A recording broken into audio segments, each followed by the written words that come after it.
welcome to the Festival of Storytellers.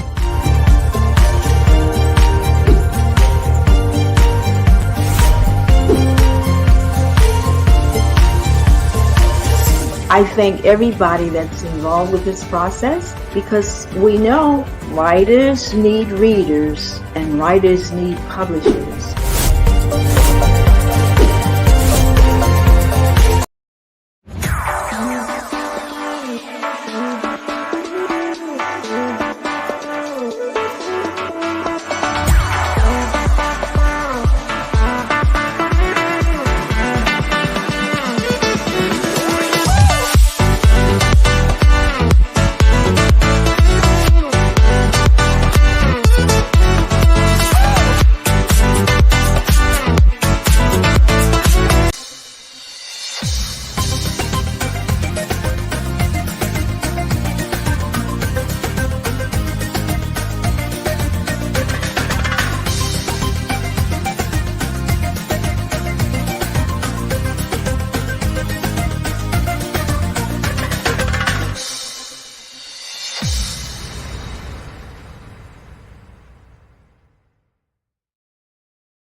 Good afternoon. I'm going to do the honors today of introducing us. My wonderful husband, Carl Johnoff. That's me. Kurt Niemann is his pen name, and I'm Shirley Johnoff. And yesterday we had a little bit of a glitch and didn't see some of the messages sent to us. And I want to address this person, Jennifer Jackson. She asked the question, if it was difficult for me as a wife, having Carl be in possibly dangerous positions. And I can't fully address that because I only met him in the last 6-7 years of his career. And he was basically doing the training sessions for the officers. But I will give one little quick thing. We got a telephone call at 2 a.m. and the person on the other end of the phone said, "May I please speak to Captain Carl?" and gave him the phone. And they said they were having a riot at the detention center. Could he please come down and help? And of course, I was not real pleased with that because that did make me nervous. And he said, "It's okay, I'll be back in just a few minutes." And actually, he was back in a very short time because when he walked into the building and the boys all saw him, they stopped what they were doing and behaved themselves.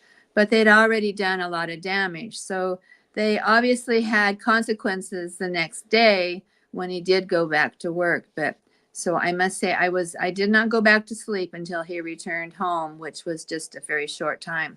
So I'm going to let, so Jennifer, again, I was not with him during the maybe more scary parts of his job, but the book, I was, like I said yesterday, I was crying or laughing or wondering how he got into such situations. So now I'm going to let Carl address the other 3 people that we missed yesterday. From Brenda Baller. She says, "Welcome back." Well, thank you. Thank you very much, Brenda. Okay, so Okay. you're okay. You want me to address those 3 people, and then you can get on with your topic. Oh, please. Okay. Would I change my career if I could have? I had what I think is the best possible career for myself with the juvenile justice system. And this is to Pauline Adams and to Monique and to Ethan. It's a wonderful thing if you can ultimately, during your working years, be in the kind of job that you would almost be willing to do for free because you love it so much. And I have to admit it, law enforcement was absolutely my favorite thing to do. I got a taste of it when I was in the Marine Corps, military police, and I loved it. 32 years of having the very kind of job I'd always hoped I could have. And I hope that responds to you. This is the book.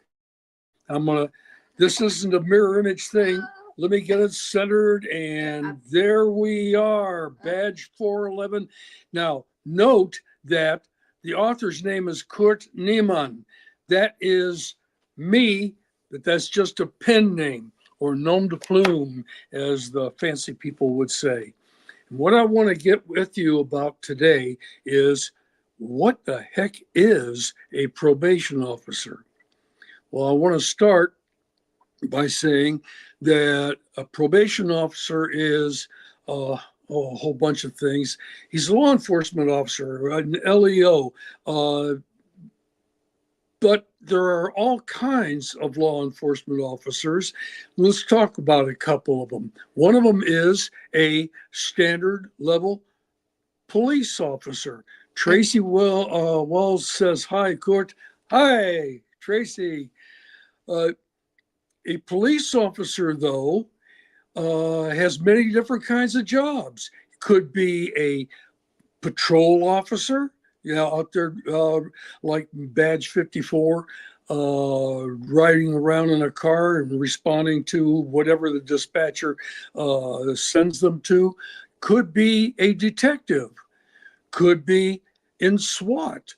Could be, if you watch television a lot, could be a CSI, could be a whole bunch of different things to be a police officer. And that's one kind of LEO, law enforcement officer. Another kind is... This is from Donald Rosenbaum says, I agree with you, Carl.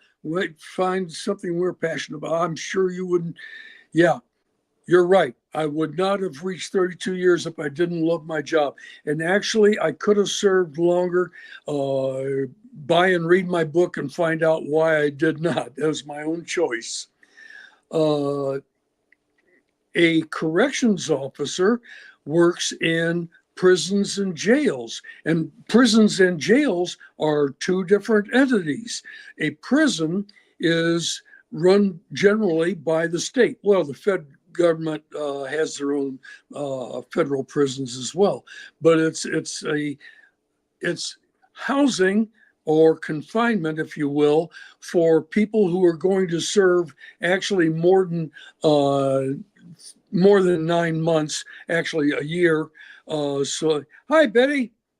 Hey, thank you. Somebody who has been convicted of a criminal offense and is sent to a lockup for a longer period of time. And as I say, it could be for, at least in Arizona, a minimum of 9 months. It could be until you draw your last breath. A jail, on the other hand, is run usually either by a city or a county, and it's a temporary detention, a temporary holding facility for those who are, in most cases, awaiting trial, awaiting sentencing. Sometimes, in the case of a misdemeanor conviction, they may spend upwards of a year in a county jail, but it's that shorter period of time.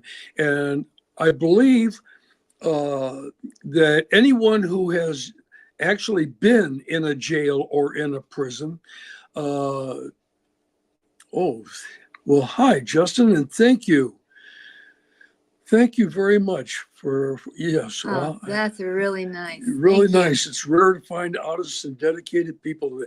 Yeah, it kind of sometimes does seem a little bit strange, but I'm going to assure you there's a lot more honest and dedicated people than there are the jerks that are simply making the headlines. Remember, the news media wants to get your attention and get you all worked up and get that adrenaline going. If all they had was good people to talk about, good news to talk about, why, you'd turn off the TV. Okay. Hey, so now we've gone through jails and prisons.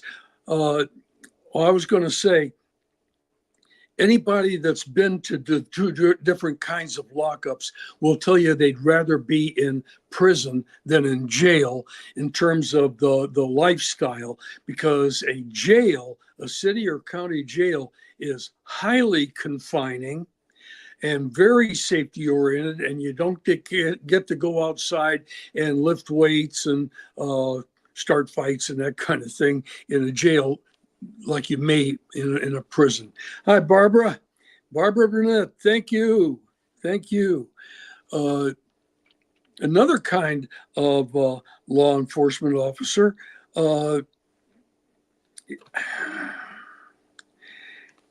is me. What does a probation officer do? Well, I have a lot of jobs. The initial thing that a probation officer may be involved in is called pre-sentence investigations.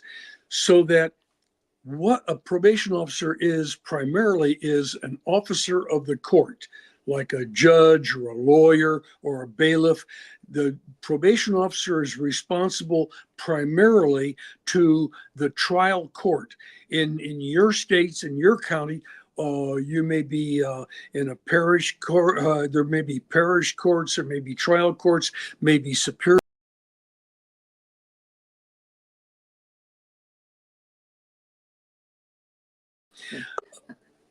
You need to answer that one, Maria. Maria, Barbara, what a career you have. Well, thank you. Yes, and let me tell you, this is a particular thing I can share with you until the sun goes down and never stop talking. And Betty Miller. Betty Miller. Oh, hi, Betty. Yeah, thank you. Welcome to day 3. So that what the probation officer does is a person has been found guilty. Now that person has got to be sentenced. In a lot of cases, in most cases, the probation officer will be directed by the court to investigate every possible aspect of that person's background.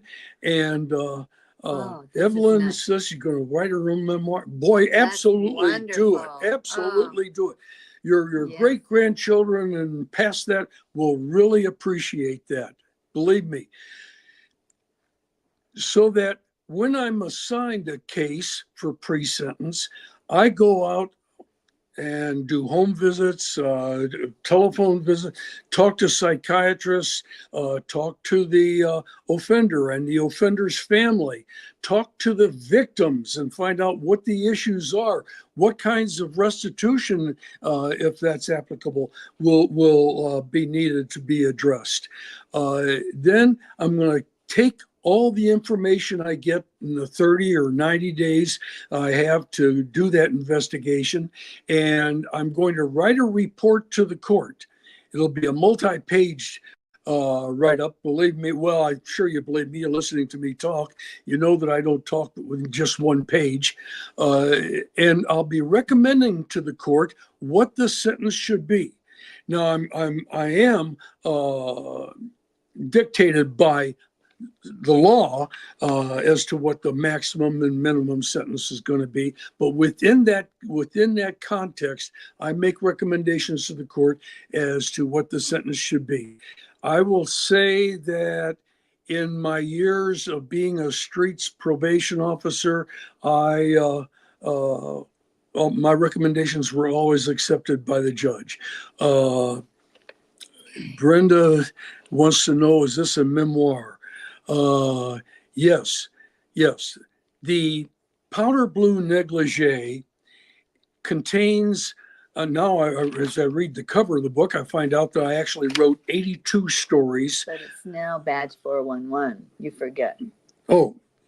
You called it the old title. Oh my gosh. Well, yeah. Badge 401. one, I guess I ought to let you know what happened.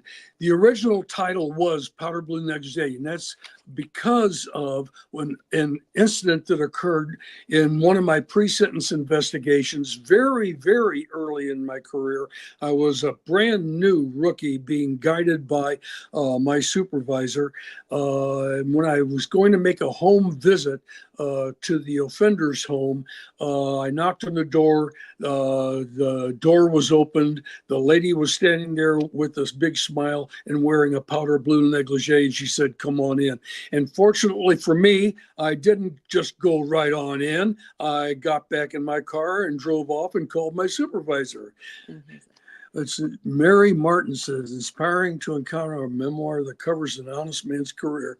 Oh, well, thank you. Thank you, Mary. It's true. It is true. So now badge 411 just came to make more sense for a title. When I originally called the book The Powder Blue Negligee, people were thinking I was writing a porn book.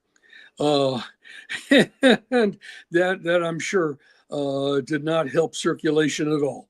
In any event, Kenneth Lane, I hope today's generation gets to read. I hope everybody gets to read the book, and I know better than to think that. I'll tell you now that one of my primary targets is going to be colleges and universities that teach criminal justice programs. I know that when I was a rookie, I would have loved to have had the book written by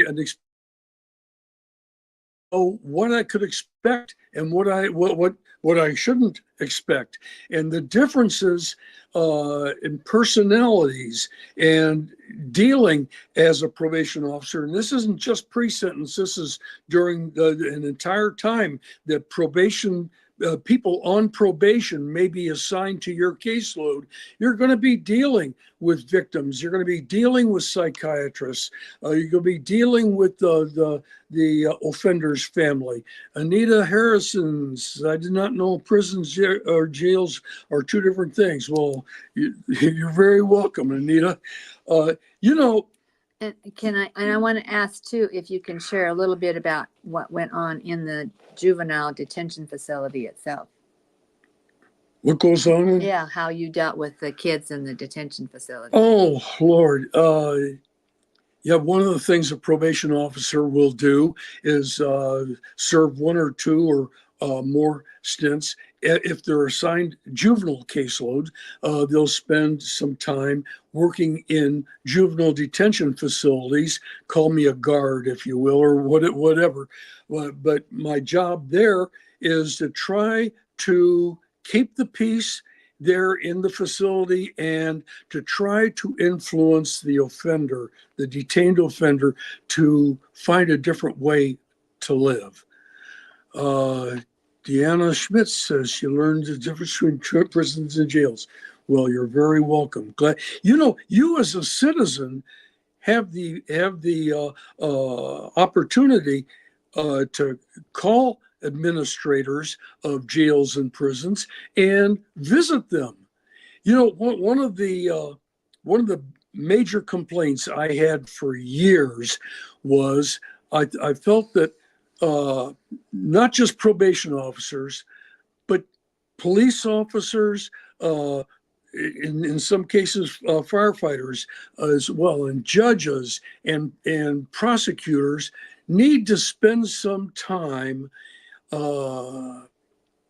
Deanna Smith says, "Well, jail is safer, but she doesn't want to be confined." Well, me either. I sympathize with that. That's why we behave ourselves. You betcha. Go visit a jail, visit a prison, see what these things are really like. It's not Hollywood, folks. And the police television programs, well, some of them do sort of approach reality, but they're made for being visited by people who really don't know a thing about criminal justice. The more you find out about how prisons and jails are run and why, the happier you'll be that your mindset is such that you're not going to be in one. In juvenile, Actually, I write about this in my book.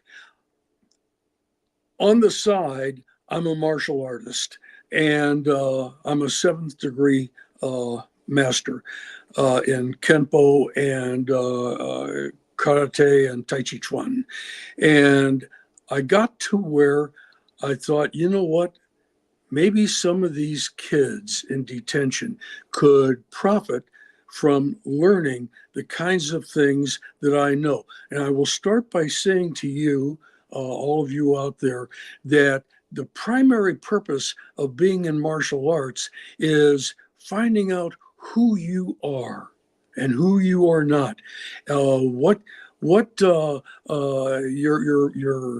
personality is, what your mode of thought is, and how to avoid being in an unhappy physical conflict, so that the primary purpose of being a probation officer, a martial artist, is to avoid fighting.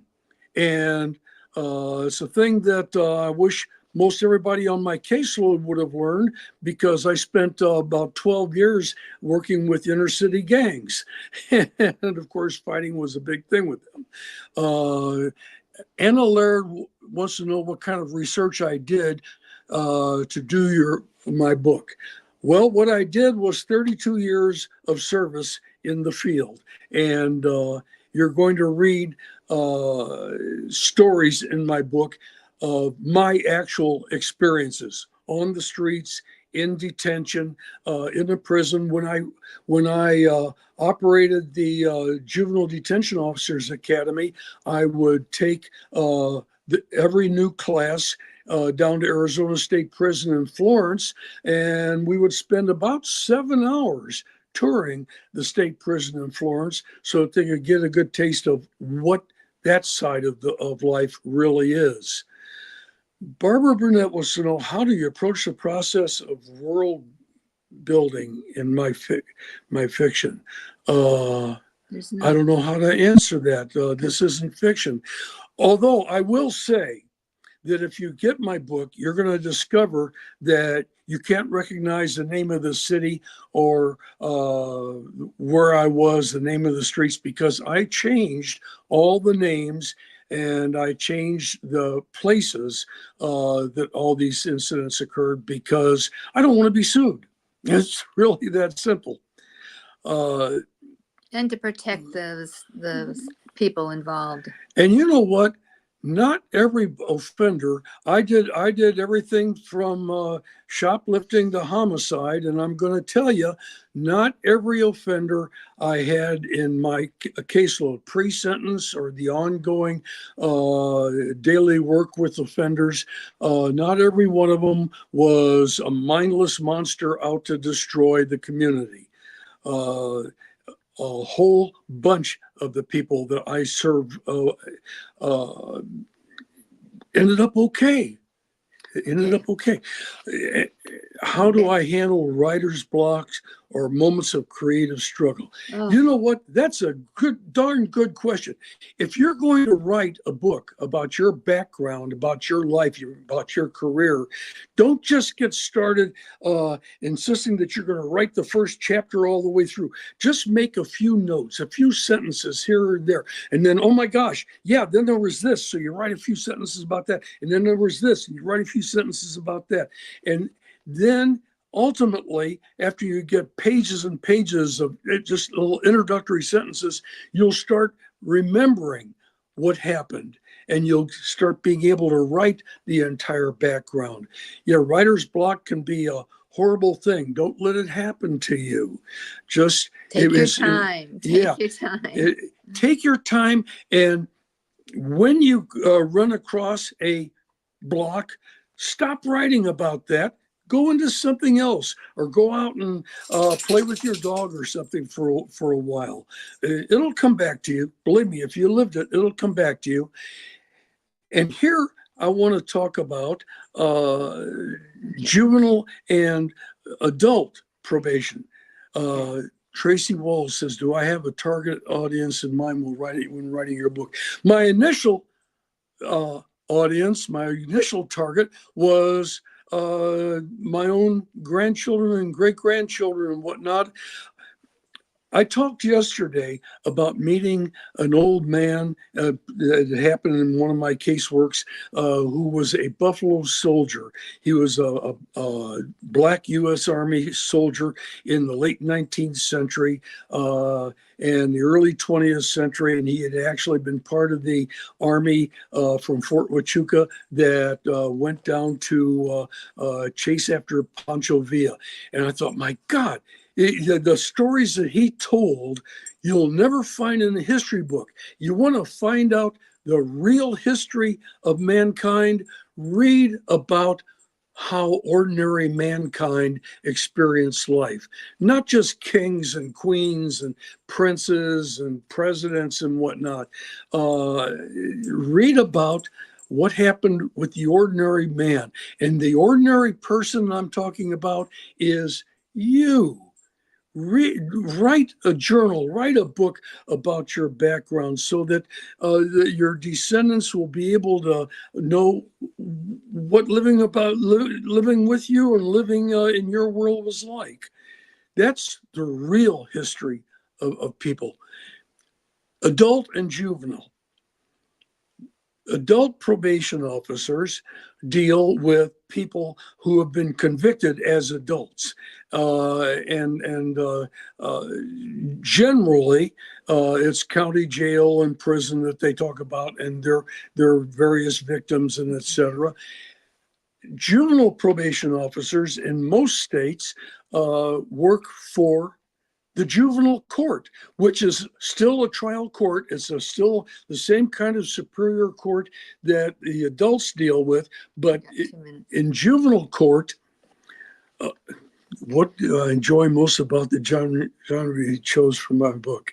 I lived it. And I loved the career. In juvenile, the judges and prosecutors and the defense attorneys work primarily juvenile system, and it's a little bit different, and the options are different, and there are some kinds of characteristics of residential placement and treatment and whatnot with juvenile that is unique to juvenile, and it's not the same as adult. Now, in some jurisdictions, a probation officer may work adult and juvenile, and that's got to be really interesting as well. But my work as a probation officer was entirely working with juveniles. I worked on the streets for some 25 years or so. Then because I have a big mouth and I talk on and on. And I have to say, we're down to 1 minute. And so we're going to have to, unfortunately, say goodbye for today and invite everybody to come tomorrow for day 4. And he can continue talking here for a few minutes until that last minute's gone, but we're going to say goodbye. Okay, tomorrow, one of the things I'll get into right away is how I came to operate at the Juvenile Detention Officers Academy. I wrote the first one in my state, and I have to tell you, that was a wonderful, and I've got a lot of stories about that in my book as well. Well, don't just sit there, buy my book. Thank you.